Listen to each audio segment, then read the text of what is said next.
Hi, it's Lori F. Dean, and I am still sitting here waiting. Waiting for what, you might wonder? Well, today is February 2nd, and that means it's Groundhog Day.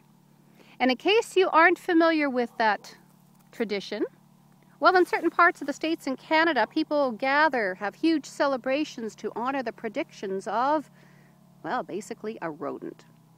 You see, if the groundhog comes out of his burrow on February 2nd and sees his shadow, that means 6 more weeks of winter. But if he doesn't see his shadow, that means an early spring. And a lot of people plan their future according to these predictions. Well, I'm not in one of the places in Canada or the States that celebrates the groundhog, so I thought I would just come up here, hills around the town of Osoyoos, and start my own tradition of celebrating Osoyoos Oswald, little Ozzy the groundhog.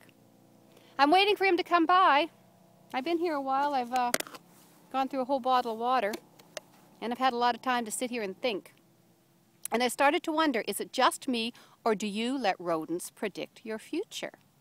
Now, I'm not talking about rodents like groundhogs. I'm talking about rodents in the terms of events, situations, or perhaps people that have a direct impact on the plans you make for tomorrow, or the next day, or next week, or next year. Sometimes we get caught up in the moment in terms of listening to something on the media that might create an element of fear. And we think, oh my gosh, I must hoard, I mustn't do this, I mustn't go to that country, I mustn't invest in the stock market, I must not do something, or I must do something. And it's only based on a little bit of information we get through the media.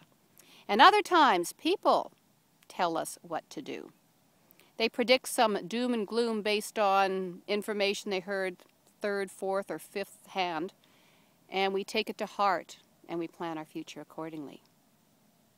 And a lot of times, if not most times, we make plans for the future based on the rodents that are running around in our own head. Those thoughts, those beliefs that really don't make a lot of sense anymore. They might have been useful at one time, but now they're kind of like myths, fabrications, superstitions.